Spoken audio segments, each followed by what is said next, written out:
बोलो जगदम्बे मात की जय। श्री हरि ओम श्री परमात्मने नमः। श्रीमद्वैपायन मुनि वेद व्यास प्रणीत महाभागवत देवी पुराण 59वां अध्याय महाकाली के दिव्य लोक का वर्णन। श्री नारद जी बोले, देव देव जगन्नाथ कृपामय जगत प्रभु, मैं पुनः आपसे भगवती का उत्कृष्ट आख्यान सुनना चाहता हूँ। कैलाश पर्वत पर शिव सानिध्य में भगवती की जो मूर्तियां हैं, उनमें भगवती दुर्गा का सूक्ष्म स्वरूप, दिव्य लोक और शारदीय पूजन का विधान आपकी कृपा से, आपके मुखारविंद से मैंने सुना। अब कृपा पूर्वक भगवती काली के सूक्ष्म रूप तथा उनके दिव्य लोक के विषय में मुझे बताइए। श्री महादेव जी बोले, मुने, मैंने आपसे दुर्गा के जिस परम लोक का वर्णन किया था, वह देवता, गंधर्व, यक्ष, किन्नर तथा राक्षसों के लिए भी दुर्गम है। उसके पास अत्यंत गुप्त, अत्यंत रम्य, अति सुंदर तथा ब्रह्मा आदि देवेश्वरों के लिए दुर्गम धाम है। वह स्थान चारों ओर से आकर्षक अमृतमय महासागर से घिरा हुआ है, बहुमूल्य रत्न संपदाओं से सुसंपन्न है और अग्नि के समान प्रभा वाला है। उसके मध्य में रत्न निर्मित चहार दीवारी से युक्त, चारों दिशाओं में 4 द्वारों वाला, मोतियों की जालियों से अत्यंत सुशोभित और चित्रमय ध्वजा पताकाओं से अत्यंत अलंकृत और एक सुरम्य पुर है। हाथों में विचित्र खटवांग धारण किए हुए लाल नेत्रों वाले हजारों भैरव उन द्वारों की सदा रखवाली करते हैं।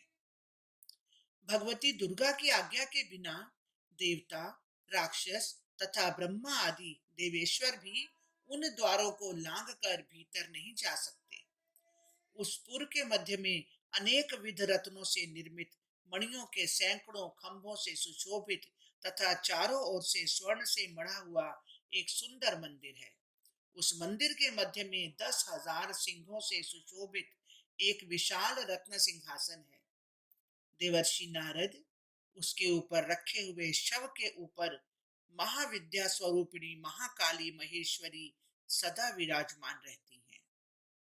सभी प्राणियों के हृदय कमल में विराजमान रहने वाली कल्याणकारिणी माया स्वरूपिणी तथा ब्रह्म रूपा एकमात्र वे महादेवी ही अपनी इच्छा से करोड़ों करोड़ ब्रह्मांडों की उत्पत्ति, पालन तथा संहार करने वाली हैं।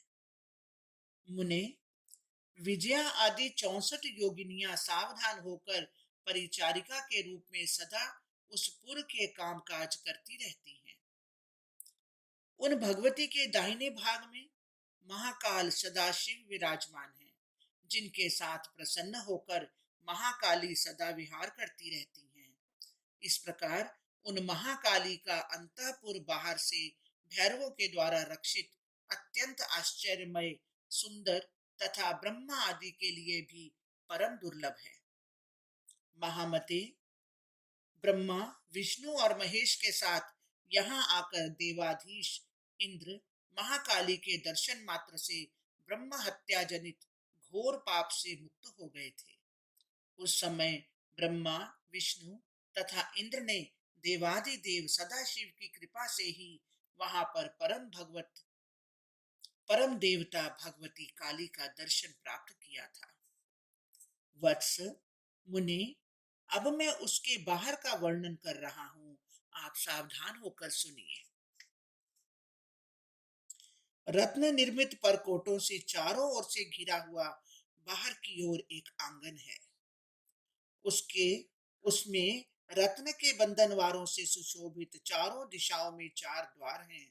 समस्त गणनायक उन द्वारों की निरंतर रक्षा करते रहते हैं और महामते उनके भीतर कामाख्या आदि उपयोगिनियां रक्षक के रूप में स्थित रहती हैं। उसके बाहर अनेक ब्रह्मांडों में निवास करने वाले कई करोड़ ब्रह्मा तथा असंख्य विष्णु भगवती के दर्शन की उत्कट अभिलाषा के साथ उनमें ध्यान परायण होकर सदा उपस्थित रहते हैं। उसके बाहर अनेक प्रकार के रत्नों से विनिर्मित 4 द्वार हैं। करोड़ों गण उन द्वारों की सदा रखवाली करते रहते हैं। उन द्वारों के बाहर इंद्र आदि करोड़ों देवेश्वर केवल एक बार भगवती के दर्शन की आकांक्षा लेकर उनके ध्यान में तत्पर रहते हुए बहुत देर तक प्रतीक्षारत रहते हैं। इसी प्रकार भगवती की आज्ञा का पालन करने वाले करोड़ों सेवक अनेक विध रत्नों से परिष्कृत अन्य बहुत से द्वारों की रक्षा करते रहते हैं। उस पुर के उत्तर में विचित्र भ्रमरों से युक्त तथा खिले हुए पुष्पों से सुशोभित अत्यंत रमणीय पारिजात वन प्रसिद्ध है। उस वन में सर्वदा वसंत छाया रहता है और मंद मंद हवा बहती रहती है। वहां ब्रह्मा विष्णु आदि प्रमुख देवता विचित्र पक्षियों का रूप धारण कर महाकाली के चरित का मधुर स्वरों में गान करते रहते हैं। मुनि श्रेष्ठ, उस पुर के पूर्व भाग में अत्यंत सुंदर तथा सुरम्य सरोवर स्थित है। वह सरोवर स्वर्णिम कमल, कल्हार तथा कुमुद के पुष्पों से अत्यंत शोभित रहता है। गुंजार करते हुए भ्रमर समुदाय के पंखों से प्रवाहित वायु से हिलते हुए चंपक और अशोक पुष्पों से उस सरोवर का तट अत्यंत मनोहर प्रतीत होता है। वह सरोवर विविध वर्णों की मणियों से निर्मित सोपानों से चारों ओर से मंडित है। महामते, इस प्रकार भगवती का वह सुरम्य पुर वर्णन से परे है। इसी प्रकार वहां पर अन्य 9 विद्याओं में प्रत्येक का अलग अलग सुंदर पुर है और उनके भी दाहिने भाग में नाना विध रूप धारण किए भगवान सदाशिव पृथक पृथक विराजमान हैं। उन सदाशिव के साथ वे महाविद्याएं पृथक पृथक विहार करती रहती हैं। हरिओम तत्सत। हरिओम तत्सत। इस प्रकार श्री महाभागवत महापुराण के अंतर्गत श्री ब्रह्ममयी महाकाली स्थान वर्णन नामक 59वां अध्याय पूर्ण हुआ।